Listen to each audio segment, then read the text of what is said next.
Visakha town hall road సమీపంలో ఉన్న సద్గురు సాయిరాం పూజా మందిరంలో గురు పౌర్ణమి వేడుకల సందర్భంగా భారీగా అన్న సమారాధన ఘనంగా జరిగింది.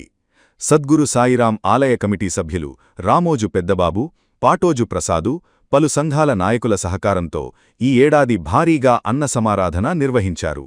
సుమారుగా 1500 మందికి పైగా ప్రసాద వితరణ జరిగిందని నిర్వాహకులు తెలిపారు. ఘనంగా జరిగిన గురు పౌర్ణమి వేడుకల్లో భాగంగా మహిళల కుంకుమ పూజలు, దీపారాధన, భజన కార్యక్రమాలు, పలు సాంస్కృతిక కార్యక్రమాలను కూడా నిర్వహించారు. ఈ అన్న సమారాధన కార్యక్రమంలో గోడి నరసింహాచారి, బాబ్జీ, శివాజీ, ముదపాక రవి, మణి, జీవీఆర్, సంజీవి, శ్రీను, వెంకటేష్, గురజాపు రవి, నాని తదితరులు పాల్గొన్నారు.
శ్రీ శ్రీ సద్గురు షిరిడి సాయినాథుడి యొక్క టౌన్ హాల్ దగ్గర ఉన్నటువంటి వార్షికోత్సవాలు, అంటే సుమారు నేటికి 25 సంవత్సరాలు వార్షికోత్సవం మరియు 25 గురు పౌర్ణమిని కూడా చేసినటువంటి ఘనత ఈ షిరిడి సాయినాథుడికి ఈ మధ్యలో నిర్మించినటువంటి రామోజు పెద్దబాబు మరియు పాటోజు ప్రసాద్ మరియు స్థానికంగా ఉన్నటువంటి కొంతమంది భక్తులతో ఈ ఆలయం నిర్మాణం జరగడం, ఈ ఆలయానికి అనేక మంది భక్తులు వచ్చి స్వామివారిని దర్శనం చేసుకొని వెళ్తుంటే వారికి మంచి జరుగుతుందనేటువంటి ఒక ప్రగాఢమైనటువంటి నమ్మకం కలిగింది.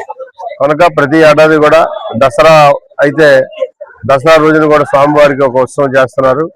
అదేవిధంగా గురు పౌర్ణమికి అయితే గురు పౌర్ణమి పురస్కరించి ఆ భోజన వసతులన్నీ కూడా ఈ రోజు పెట్టారు. దీపారాధన చేయడమే కాకుండా సుమారు ఒక 1000 మందికి కూడా ఈ రోజు అందరికీ కూడా సమారాధన భోజనాలు ఏర్పాటు చేసినటువంటి ఆ కమిటీ వారికి మనస్ఫూర్తిగా నేను ధన్యవాదాలు తెలియజేస్తూ ఆ షిరిడి సాయినాథుడి యొక్క ఆశీర్వాదం ఉండాలని మనస్ఫూర్తిగా కోరుకుంటున్నాను. శ్రీ సమర్థ సద్గురు సాయినాథ్ పూజా మందిరం గురు పౌర్ణమి మహోత్సవం సందర్భంగా ఇక్కడ అన్న సమారాధన జరిగి గొప్ప 1500 మంది దాకా కూడా అన్న సమారాధన జరుగుతుంది. ఈ గుడి నిర్మించి 25 సంవత్సరాలు పురస్కరించుకుంటుంది. ఇక్కడ ఉన్న స్థానిక పెద్దలందరూ కూడా మాకు సహాయ సహకారాలు అందిస్తున్నారు. మరి మా కార్పొరేటర్ గారు గోడి విజయలక్ష్మి గారు, వదిన గారు, మరి మా అన్నయ్య గారు నరసింహాచారి గారు, మరి స్థానిక పెద్దలు, మరి మేము ఆలయ కమిటీ సభ్యులు అయితే పాటోజు ప్రసాద్ గారు అయితే, రామోజు పెద్దబాబు గారు, నేను మొత్తం వెంకటేష్ అని, ఈతలాడి శివాజీ గారని, ముదపాక రవి గారని స్థానిక సంఘాలన్నీ కూడా మాకు సహకరిస్తున్నాయి. ఇక్కడ వీధిలో పెద్దలు అందరూ కూడా మాకు సహకరిస్తున్నారు. ఇక్కడ ముఖ్యంగా సాయినాథ్ భక్తులు ఎక్కువగా ఉండి ఏదైనా ఒక కార్యక్రమం తలపెట్టామంటే ముందుగా వచ్చి పూజ ఇక్కడ కుంకుమ పూజలు అయితే మరి దీపారాధన చేస్తున్నాం అంటే ముందుకు వచ్చి బాబా గారిని దర్శించుకొని ఎన్నో మంచి కార్యక్రమాలు కూడా, సాంస్కృతిక కార్యక్రమాలు కూడా ఇక్కడ చేయడం జరుగుతుంది. ఇంకా ముందుకు కార్యక్రమాలు అంటే బాబా గారి దసరా కార్యక్రమాలు, అతని సమాధి అయిపోయిన ఆ రోజు కూడా దీపారాధన కార్యక్రమాలు చేస్తుంటాం. ఆ రోజు అన్నదాన కార్యక్రమం ఉంటది. భక్తులు సాయినాథ్ భక్తులు ఎక్కువ ఉండడం చేత ఇక్కడ దీపారాధన కార్యక్రమాలు, సంస్కృతి కార్యక్రమాలు, భజన కార్యక్రమాలు అన్ని కూడా జరుగుతున్నాయి. కమిటీ బాగానే చేస్తున్నారు. 3 రోజులు బట్టి ఈ గురు పౌర్ణమి మహోత్సవాలు అన్ని కూడా శుభ్రంగా చేసుకొని రోజుకో కార్యక్రమం జరుగుతుంది.